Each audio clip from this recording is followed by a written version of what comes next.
cukup kaya-kaya mung semene nggonku ngasta bawat pengabdian kabupaten Binangun ya ora susah kok menyang panti aku wis kekuat pusaka gawakno ibu kiat-kiat aku Brodo waduh ampun jawab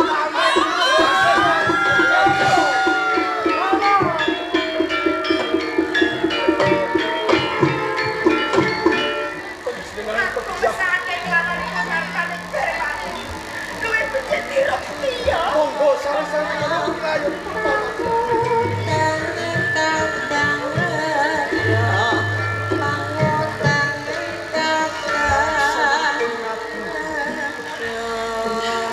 pejaipun Paman Pati Sosro Wijaya krana kiambaipun balui kula anggen kula badhe jumratu wonten tujuh nak Mas Purbani Pinata inggih sedaya kala wau ingkang ngawiti namung panjenengan rikala semanten Kang Mas Sosro Wijaya menika balui dumateng panjenengan panjenengan gadhah gegayuhan supados dados ratu wonten ing Tujung Pura sakmenika garwa kula dados pangorbanan nak Mas nggih mila saking menika menawi wonten kahanan iki kados ngaten menawa panjenengan purun tanggung jawab nak Mas Bibi sadaya kula sampun dados sumpah prasatantun purba winata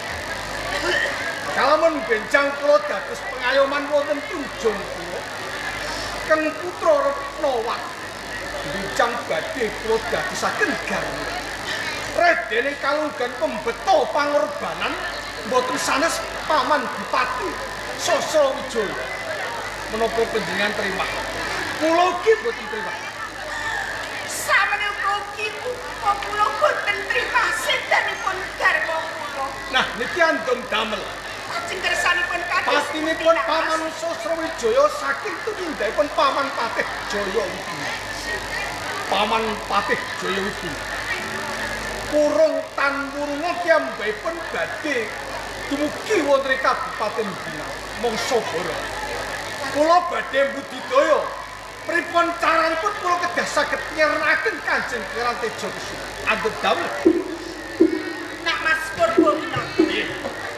sarene panjenengan sampun gadhahi margi ingkang kados ngaten panjenengan ampun patos langkung rumiyin panjenengan sesinggihan langkung rumiyin wonten ing Binangun nyumanggaken sing baken panjenengan saged jagi kawisudan pedalah Kang Putra kalih pangestripun monggo nak Mas Retnawati lan Retnosari sinenapa kudu waspada amarga saiki wis dinikah marang Anak Putra Wijaya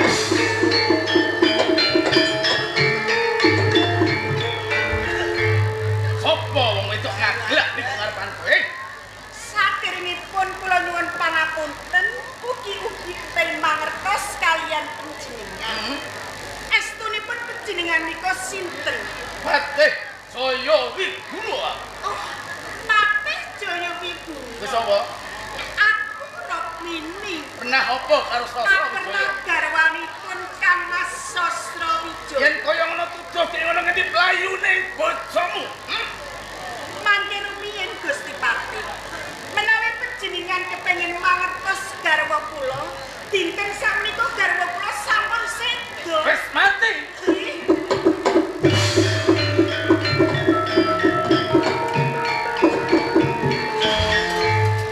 Gusti Patih Jaya Wiguna miturut aturipun sedaya para prajurit lan sedaya kawula wonten ing Kadipaten Binangun menapa leres ingkang ngidani garwa kula menika panjenengan bener napa salahipun lan napa luputipun garwa kula panjenengan sedani ini kaya jenelahke aku lamun bojomu saiki temekan pati awet unduh kowe pangerti kok saged nalika dhewekne nyalonake lawan Purwawinata ing kraton Kunjungpura.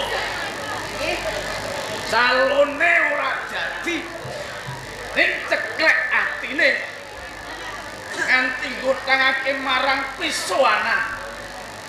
Teman sinuwun Prabu Tejo Kusuma paring dawuh lan aku supaya ngripih lawan Sasrawijaya Swampana ing kraton Kunjungpura. Parandene bojong tak ripih sarana waris. Upama luput aku saged njalukke pangapura. Ewadene bojomu uga bojomu ora gelem malah kaprowani mengkang pemerintahan. Kepengin ngwalake ana ing kraton Kunjungpura. Kula kangge ora ana pilihan liya. Aku kudu nggunakake panguwasane negara dadi perang ing antaraning aku lan bojomu. Gusti Patijaya iku Ya. menawi to garwa kula menika mengkang pranatan wonten ing kraton Tunjungpura. Menapa boten wonten pangapura kangge garwa kula? Jalaran menapa to? Tiyang luput menika kedahipun dipun pangapura. Nek menapa panjenengan kok dadak mejahi? Nek ngono panjenengan niku dadi jagale menungsa to? Luputake gampang ning angel sing lakoni. Ing arep wis tak kandhake, apa kudu tak baleni meneh. Ora. Wis tak ripih sarana waris. Jroning peperangan iki pancen kejem. Sapa leno bakal tumekaning Traloya. Ning Mojopati. Arep dening bojomu saiki wis dadi wakil yo mek. Kegesapis bisa nuwargake bojomu. Kowe ora percaya nek bojomu munggah swarga. Maka roh klebating bojomu nganggo sanjangan sarwa putih numpak panter para ing ngalor rono. Kok gampang temen tembunge panjenengan to Gusti Patijaya Wiguna. Ya. Samenika garwa kula sampun dumugi ning pati. Kok panjenengan niku cerembet sanget to remen. Maka garwa kula ingkang kula tresnani garwa menika sigarane nyawa. Saniki kula dipun tilar kaliyan garwa kula. Sepinten risakipun ati kula. Mati ben mati. Ora usah mikirke sing mati. Mikirno sing urip wae. Lho kok mikirno sing urip? Aku tanggung jawab sawetue kelawan bojomu. Lho, Tanggung jawab sawetue mergo bojomu mati tinggal anak loro sing ayu-ayu. Ki anakmu to? nggih. Lah, anakmu tak openane, bojone yo tak openane. Aja gampang panjenengan niku ajeng ngopeni anak kula tur kula piyambak Ya. Gusti Patijaya Wiguna. Risaking ati kula menika boten saged dipun tebus menapa kemawon. Gusti Patih, mila saking menika dinten sakmenika kula badhe sabela kaliyan garwa kula. Amarga garwa kula menika pejah. Kowe yo macem-macem sapilo karep aku para sing tepi. Lho, sing ngono Dok, kowe yo wong wadon wanita wani mengke kudu abotan tunjung mentung aboten belum delengen. Belum sakmene gedene. nek ngono sampeyan iki kina kalih wong wadon kok. Ini, Mbak. Wong wadon ki tak barep kakek ndodok padha ndeke yen ndadek padha dhuwure. Nek kula meniki ngatepi kalih sampeyan iki mboten wedi. Aku nak nang wedok sing kasare koyo ngene iki seneng are. Apa seneng-seneng Bojoku biyen saurunge mati yo ngene iki. Wong nek cedak karo wong lanang sok kasar. Aku ampun karo bojoku nek bojoku ora obah aku ora seneng jare. Dadi sampeyan iki golek bojo sing saged ngombangaken. Kowe dadi bojoku wae. Ya, ketimbang iki tanggane kok meneng bae. Kowe tak boyo. Pamanmu Patijaya. Ibuku kandhane lho supaya gelem tak boyo ngono ing kraton Tunjungpura. Palunggu aku patih, bayar aku akeh. Aku yo duda ora duwe bojo. Lho, apa alane nek duda entuk rondo. Bener to? Ya mboten enten lepate to paman nanging paman Heeh. kangkung ibu sak menika mboten kersa dados karep panjenengan lho Paman. Mila apa dipun peksa Paman? Dhewekne ora gelem ki rak saiki. Lah Nek lajeng aku ora neruske aku lunga dhewekne bakal gelo. Geton. Iki jepang dipek. Kaya figurasi ngono. Kowe iki dudur sanak dudur kantor. Ora ana dheweke lu kok geton yo Pun Paman. Ibumu kandhanono sing apik. Bu, kula niki wis gedhe, wis dewasa. Kula niku butuh keragat sing akeh. Kula ora kalah ayu kalih kanca-kanca. Kula nggih butuh perawatan. Kula kudu duwe dhuwit nek ora ana sing goleke dhuwit, ora ana sing nukoke wedak sing niku sinten. Engko sampe gelem kene keman jare dina.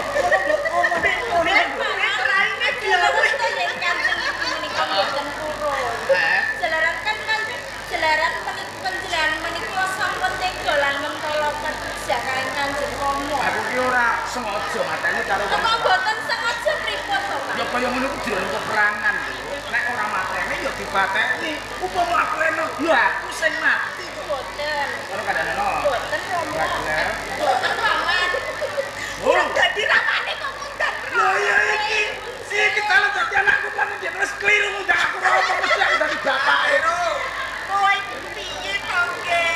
Kowe iki dudu ramane. Panjenengan lagi dados ramane to Ibu. Terus pundi to? Gelem tenan ta ora kowe ora gelem cilaka lho iki. Lha kula niku mboten sago dadine bojone sampeyan.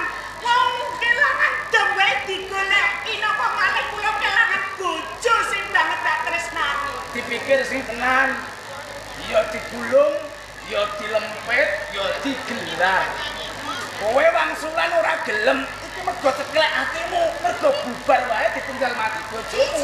Nek wis mengko liwat 40 dina, kowe gelo. Mergo ora bakal ana dudu sing arepno karo kowe. Mergo kowe wis kadung tuwa, jalaran anakmu ae loro. Sapa sing arep utuh karo kowe? Lho mumpung aku iki gelem, mumpung aku gelem. Aku ora gelem aku dibak karo ibu.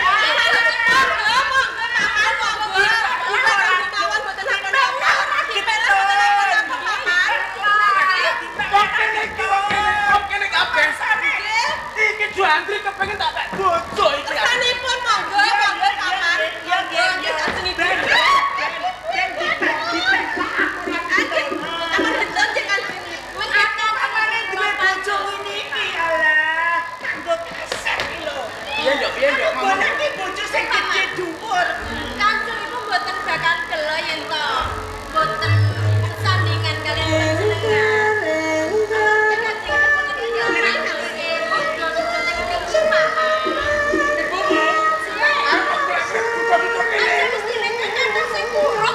Ora wani yo.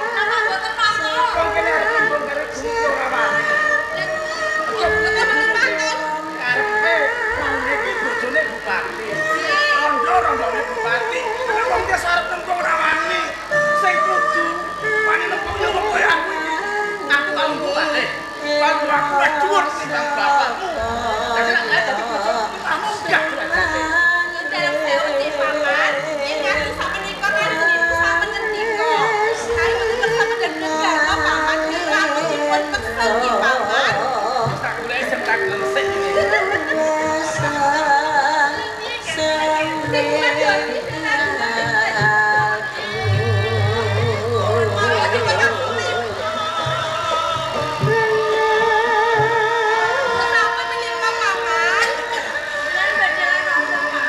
Aku arep nyanyi, Nduk. Ya sakake iki ora kaya ngene iki ya. Aku nak gantru, aku nak nyanyi beda karo ketoprak-ketoprak liyane. Rene suaraku, ono suaraku. Ono suaraku. Rene, aku arep nembang iming-iming, Nduk. Nembane apa to ngger mau? Iming-iming apa? Iming-iming rak kene. Cinta siapa? Cinta bojone uang betul berhak. Oh, angkel.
demen karo kowe ya.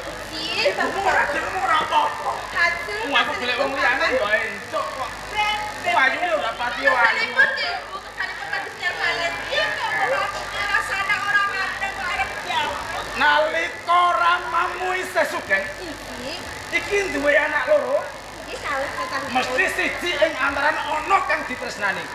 Sing luwih ditresnani kono apa kene? Nggih, kula paman tresnani. Ibumu ya ngono. Iki. Ya, kowe kang ditresnani. Iki. Yo mendhi Ning ibumu tak boyong ora gelem. Iki paman. Ibumu tak mulyake moh. Iki. Aja salahno kelawan pun paman. Nek pun paman tega.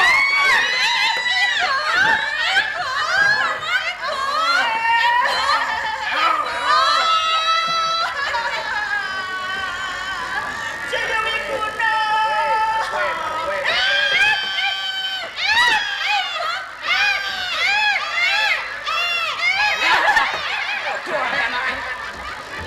Anake rembuk, goblok ae lah. Piye gelem ta ora?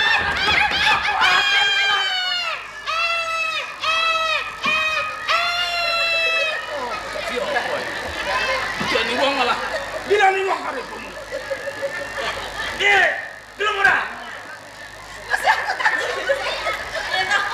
Kita kadang ibu gila nih kok ngajak. Buat ngajak Mas. Ibumu ora gelem ya wis. Wong wis tuwa ae. Tuwa sing seneng petak kabeh. Ojo. Ampun, mboten paman. Lan sing mboten umur paman. Enak bapak gelem ya? Tadi berarti bapakmu gelem ya? Mboten. Gelem ora? Gelem ora? Gelem ora? Gelem ora?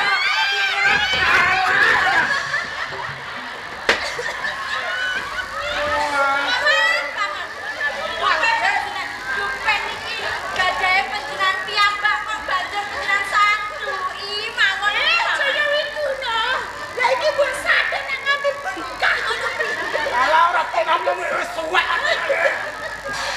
Piye? Ojo nguyang lu. Arek kok tunggu yo. Yo. Iya aku sakit. Iya yo, aja galak-galak to. Aku kan dadi wong menang-menang iki iki. Biasane iki dadi wong halus, saiki kok dadi wong galake ngene.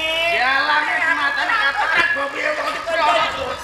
Ayo Tak lama dadi bojomu aku ora rusak iki. aku kadung suwe aku wong iki. Ya aku sakit dadi bojomu. Piye? Sakit dadi Wes bojomu. aku dadi bojoku.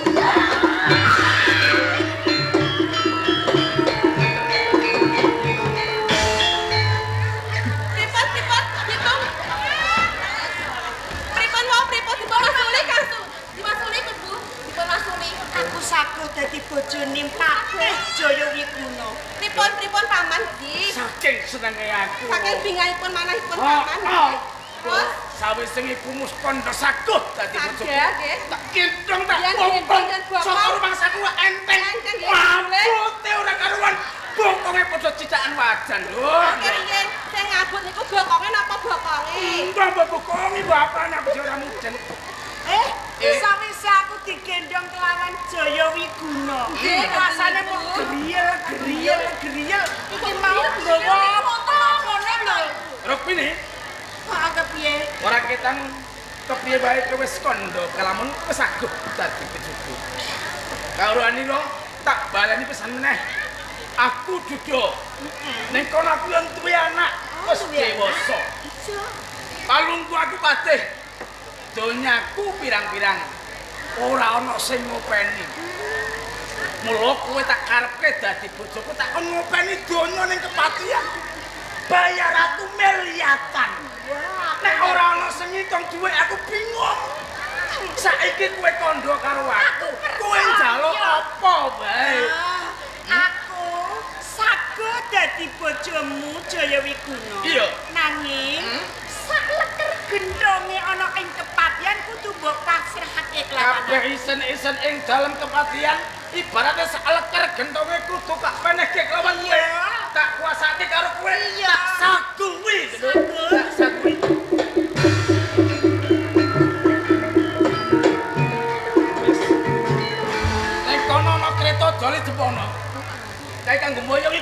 keluargamu. Iya. Yo, aku tak dikira ngabari karo anakku. Kaya ngono. Yo. Yen pancen kaya ngono Kang Mas Patih Jaya Wiguna nderekaken sugeng lampah langkung rumiyin mangke kula badhe nuturi kaliyan jenengan. Oh iya. Wis tak tinggal ya. Wis ya, Duk. Anti. Bapak mulih dhisik yo. Oh, kaget ngaten. Monggo. Sampeyan arep njaluk Ajeng napa? apa nyuwun apa jenengan nyuwun napa? Sampeyan arep njaluk apa? Kasih yo. Eh?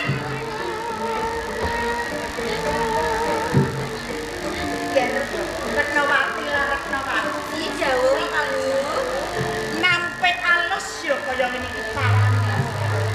Sepiro gumpaling atiku. Sepiro risaking atiku. Amarga aku ditinggal wong tuaku. Yo garwaku sing banget tak tresnani. Ibu. Kanggo bales laraning atiku ora kena ditebus. Apa bae? Yen Jaya Wiguna isih urip. Atiku durung marem. Kula saiki yo, Gen. Sarene Jaya Wiguna mundhut garwa nglawan aku. Tak lakonane. Ayo, Gen. Tindak ana ing kepatihan Aduh ngaten. Monggo diatur Kanjeng Ibu.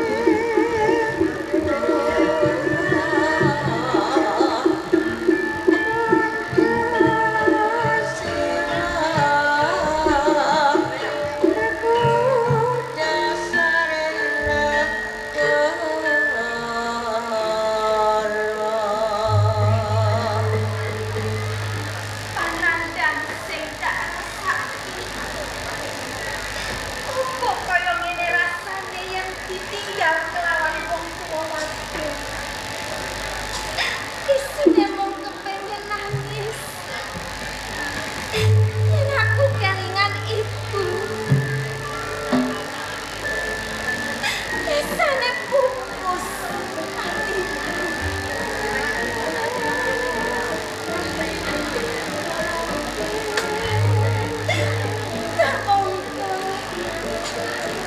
Sing kudune aku isih butuhake pangeran kowe ibu. Kula wentahi saka ibu. Nanging kasunyatane sekabeh mau pupus. Sekabeh mau ora bisa dadi kasunyatan.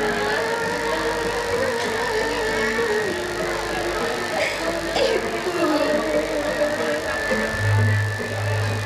Kene menapa panjenengan ruwi meyini lampah? Kene menapa panjenengan tegelan ibu kalian kula?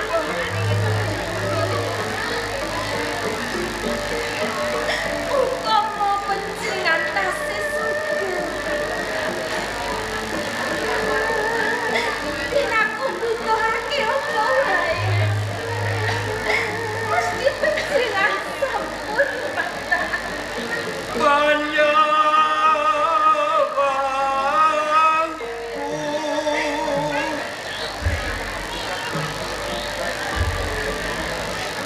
Pasemun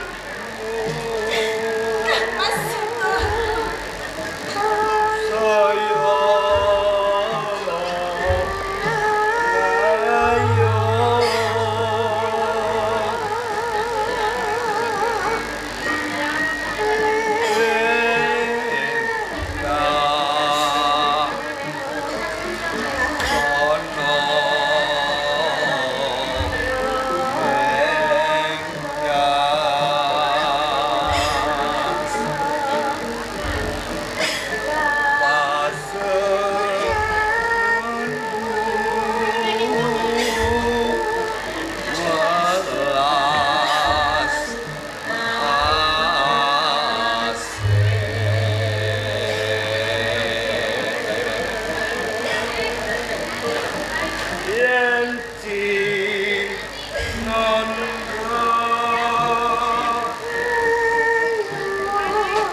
tahun-tahun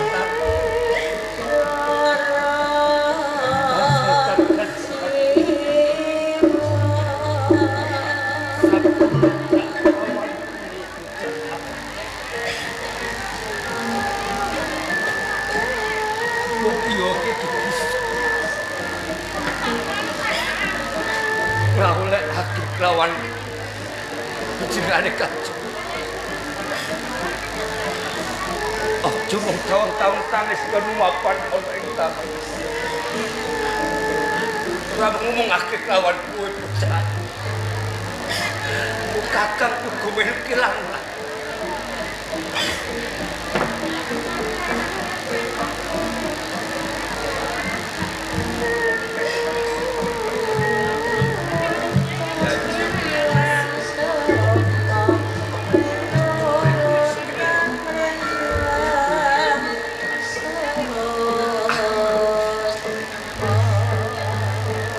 Saksedane Kanjeng wetas kelingan rikalane Kanjeng Ibu bisa cedak lawan menepi tutur menes surah lawan aku lan sirah neng kabeh dilalek mergo Kanjeng Ibu saiki wis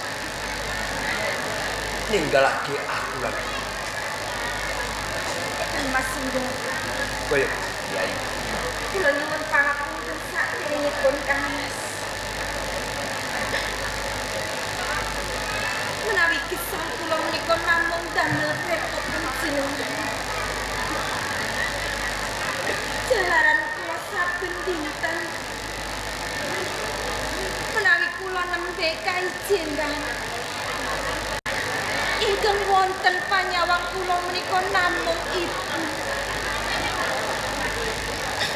Mongko ibu sampun tumekaring bekti nilaraken kula wonten ing jagat pepadangan. Aja kok Kanjeng. Gemuk kelingan kawan Kanjeng. Jroning nggon bali ana ing taman Pakyan. Gedene kapang kelawan rikalaning ibu kabung lareng ngersane Gusti ingkang garjah. Dheweke mitungkas kalamun aku kudu bisa jaga kawijuan. Lah iya. Kang Mas Sundar. Baik, Yai. Kok incito panjenenganipun boten sah nilaraken kula. Kula nika kepengin saged kaliyan panjenengan. Yai Sundari. Saupami wonten panjenengan Kang Mas. Tumas marang salebetipun lanah kula. Wonten kerepotan menapa kemawon. Menawi wonten panjenengan menika kula sangga enten Kang Mas. Mila panjenengan menika kadang kakung kula. Ing makinipun panjenengan menika ingkang kirjiwa lan raga kula. Mila Kang Mas. Kaya Tugasanipun kula menika boten saged genggang sakripo kaliyan panjenengan. semono uga lan sing tak karepake aku saben dinan bisa cedak lawan nanging ngiling ana Yai Sundari. Kang Mas Sundar. Jroning pun kakang ninggalake taman Pakyan. Tansah kumpul kelawan kawula cilik mung gedheke pun kakang keping bisa ndarbeni Aji Kawijaya ing mengkone bisa kanggo ngayomi kawanku sing tegese aku kepengin manyiswa ana ing salah sawijining ketapang. Panjenengan kepengin manyiswa ateges panjenengan menika badhe tindak ingkang kanthi medal dangu Kang Mas. Rasmi mung kabeh kuwi sak gendinane aku lak ya bisa tuwi kelawan kuwi. Bisa tuwi kelawan kawijulanmu ana ing dalem patian. Tur meneh ya Yai.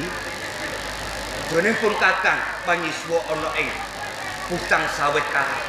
Cedak panggonane ana ing kepatian Tujung Pira ku. Nggih, Kang Mas Sundar. Baik. Menawi panjenengan badhe tindak wonten ing Putang Sawit. Iya.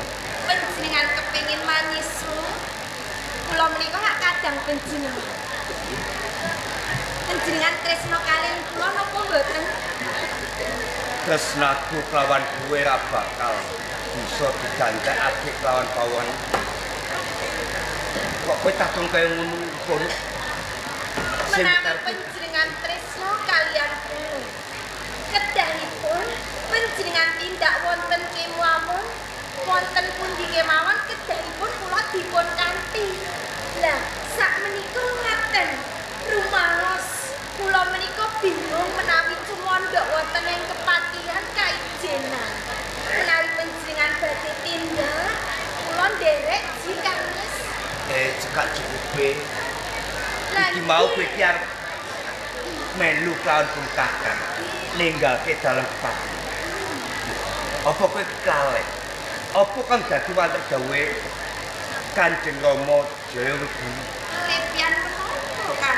Ngenani nggonmu mapan ana ing dalam kepatihan. Nggih. Siramu kuwi lak ya ora diparingake. Ninggalake saka ing dalam kepatihan. Nanging Kang Mas, Neng, kula menika medal saking pidaleman lak boten kaijenan. Sinareng kalih panjenengan, dipun kanthi kalian panjenengan. Mesti kemawon Rama ngeparing aku Kang Mas. ngono ya, Yai Sundari. Gitu. Ora teges pun kakang iki mambengi kelawan kekarepanku mung aku ngepenginake ana ing sak tengahing dalan ora ana kahanan kang tumiba kelawan mergo ana ing pucang sawit kae liwati alas kang liwang liput akeh programan sing mengkunis dadekake kuwatire aku kawan siramu mergo kaman kae sok kala mangsan bodho kawan cawadon kredine aku ora ngepinginake entuk duka saka ngersane Kanjeng Rama Jayawiguna. Kang Mas Sundara. Ana Wonten bebaya menapa kemawon. Waton kula caket kalian panjenengan kula boten kuwatir. Kula boten wedi kok. kok iya kowe iki aja ngene kalbu kakang kaya mengko. Gole kakang tindak ana ing pucang sawit kae. Ora mung didolanan ki nanging mung aku pengen dikawruh. Ana ing sajroning pertapan pucang sawit. Lho kok malah kowe iki ngrengri kawan pun kakang. Menika sedaya namung pawadan kok Kang Mas. Kowe ning omah wae. Namung pawadan kersanipun panjenengan ninggalake kula. Nggih. Nggih kok Kang Mas Sundara. Ora ya. Terane ngono aku ora lega. Kalau begitu kawan kowe. Ning mbok iya iki welas kawan aku. Saumpamane aku mung tansah mapan ana ing dalem kepati. Tak ibaratke kae kaya bengi kodhok kang ketutupan bathok. Ora ngerti. Ora duweni umpama aku kepengin golek margane pati ra bisa lakon. Kalamun aku tansah mapan ana ing tetap ning dalem kepatihan. Mula ya Yai. Kang Mas Sundara. Ana Menawi ngaten cetha. Cetha menawi panjenengan boten tresna kalian Sundari. Kakang terus lawan. Kowe kadangku sing tak tresna. Aku ora ngepengin aku. Kalamun iki ing mengkune entuk bono. Mula ya Yai. Mapano ana ing dalem pati. Menawi panjenengan tresna kalian Sundari, kedahipun panjenengan boten tega. Pen boten mantolo kalian Sundari. Cukup. Nyatanipun.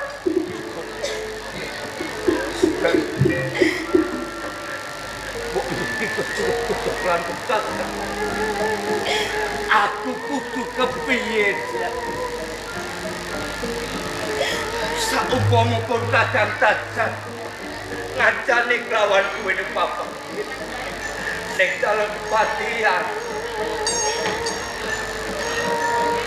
Gunane apa aku menapa dadi wong lanang? Mula yo ya. Pano ono ing pati. Isih omong Kanjeng Rama. Sing ngancani kelawan Menapa? Boten dados menapa. Menawi panjenengan kepengin nilaraken dhateng Sundari. Nanging panjenengan emot Kang Mas. Menawi ing mangkenipun wonten sedulur kandhung wadon panjenengan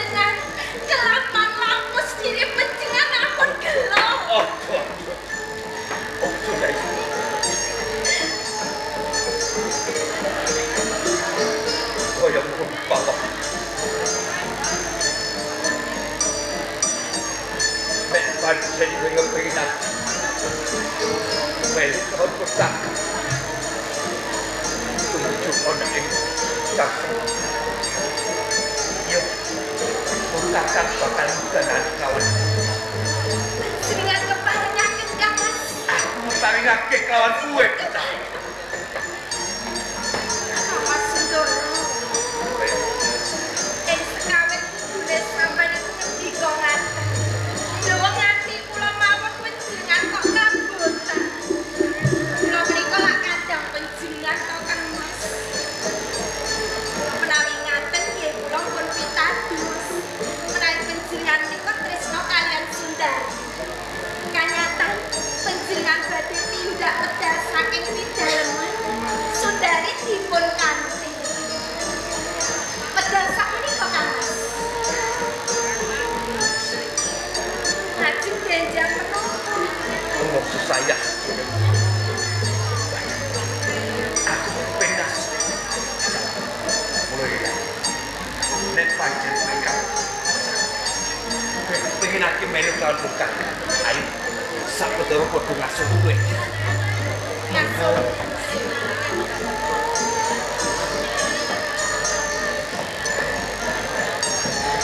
nek wis boleh ngasuh kakang bakal kawan Saestu nggih. kakang janji bakal ninggalke kawan kene niku patah kontak aku tansah opo budak pitung kasih kanjeng Yen ngaten sawetawis kepengin damel. Dimen mengko kula niku diganti kali panjenengan. opo njaluk kowe tak petek Boten Kang Mas. Kula supaya nek kowe gampang ngomong ngasuh boten usah kula tak ngasuh rumiyin. koyo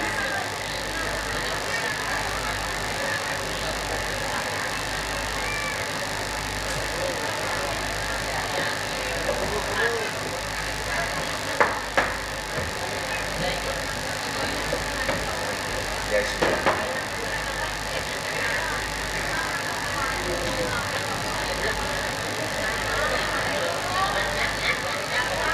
hatiku aku minta kawan kata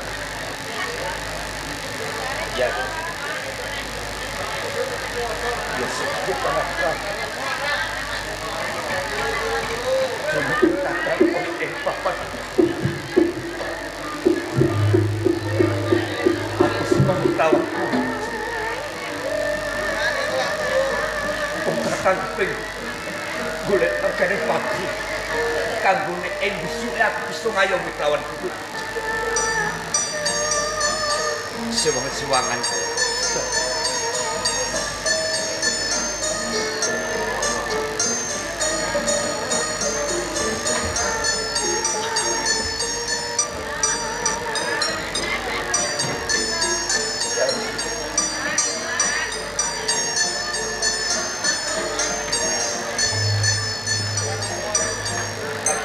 pamit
biar, Nduk. Apa wedakmu sing harus gawe kesentak? Engko tak tumbaske iki aja mukul. Boten Rama. Nangis opo? Aja nangis to. Aja nangis. Ayu ngono nangis kok ilang ayumu ya, Nduk. Apa? Jenengan Anake apa sing ayu dhewe. Nangis elek, Nduk, nak nangis solo. Ayo guyu. Lah. Guyu ngene iki aku seneng. Apa wis dadak nangis barang iki? Waduh, geleweran iki. Jak nguntur kabeh. saking pundi to Rama panjenengan? Aku ki nuruti karepmu lho, Nduk. Nuruti karepku lho. Heeh. Apa? Pripun? Aku ki nuruti karepmu. Biyen saben-saben Rama ki makarya ngarampungke kewajiban bareng mulih pegugat lawan Rama. Rama, kula nyuwun iku ya ta? Nggih. Ayo, saben-saben kuwi nembung kaya ngene iki ora pepisan kudu sekolah malih. Kuwi njaluk ibu. Lah iki ngeneri lho. Bubar wae pun Rama ngrampungi jejiban. Iso ngrubahke negara ing Brangwetan kang wani andane Tunjung Pura. Saiki Rama entuk putri boyongan kang pantes dadi ibumu. Oh. Sakmenika kula badhe anggadhahi ibu. Menawi ngaten pundi Rama? Seneng ta kowe? Pundi ibu kula? Ayo ya. Anak wedok seneng ta? Nggih. Undang kula menika katilar dening tiyang sepuh kula teng wadon. Kula kepengin panggula wentahipun ibu.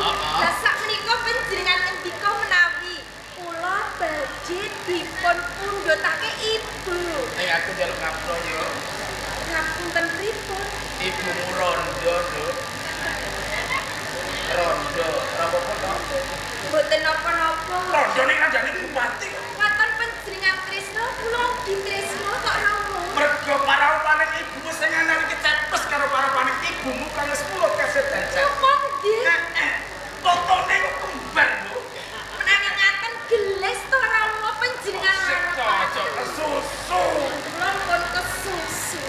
Cuma aku dhewe iki kesusu. Selak agi-agi kepengin pinanggih ibu. Yen kaya ngono, toko-toko wis dhisik. Aku sebeler kabeh. Sapi Rama. Iki bagi iki dileber iki kene arep dadi aku ora cuma duwe sampe itu. Wes aduh, wes apik wes glowing tenan. Wes glowing tenan. Ibumu tak asrane mlebu ya. Tak tepungke karo ibu. Monggo kula ngantos Rama. Simbol kabejan. Menika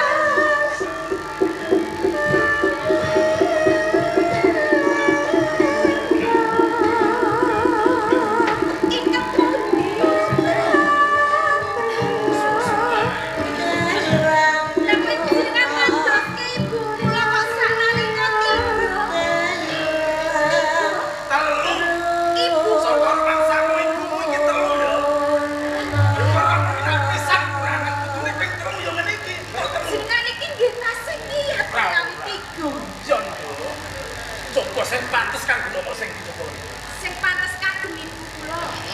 Sing kanggo Rama iki sing pantes iki lho. Sing pundi nggih? Hah? Jane sekabeh niku pantes. Pantes piye Rama iki wis sepuh. Bapak iki wis tuwa. Nah, karo pantes elumprayan. Nggih, kula milih iki mawon ibu. Kuwi pancen bener. Rama wis tuwa iku udah setengah tuwa. Panci jebles pas penampilannya. kados dene ibu Suwardi. Fotone kok kembar. Ibu.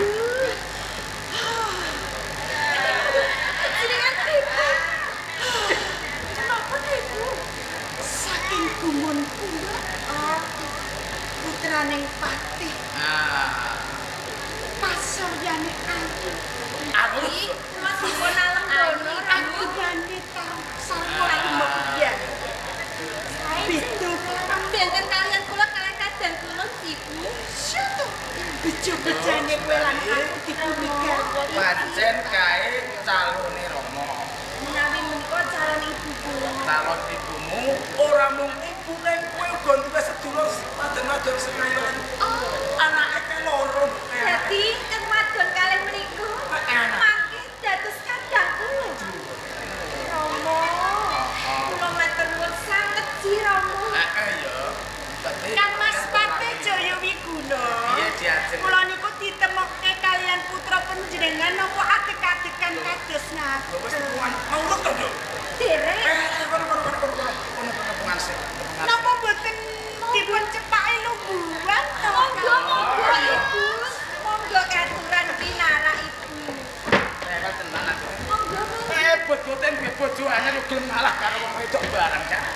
Ingkang halus. Ingkang halus to Romo, ingkang halus. Lah, ngoten to. Enak kan Ibu? Iki anak rene. Rene. Ya, kiri kabeh. Wis, Nduk. Saiki wis dadi keluarga ing kepatihan. Kowe dadi bojoku, nuruti penjalukmu. Keluarga ing kepatihan lan isen-isen ing dalem kepatihan seker gentongi bebasane kabeh tak pasrahke karo kowe. Klebu anakmu, anakku.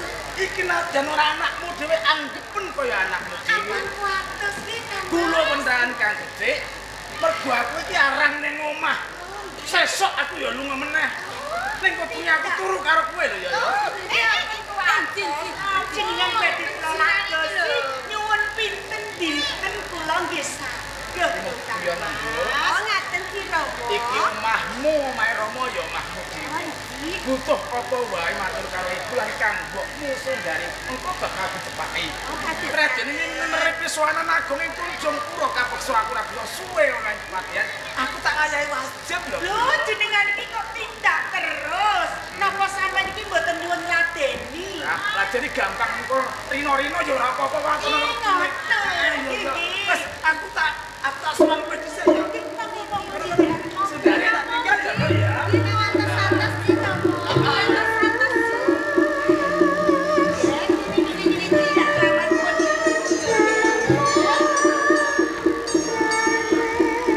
Kaya-kaya kowe yen kanggo kelawan nggih pasor yane.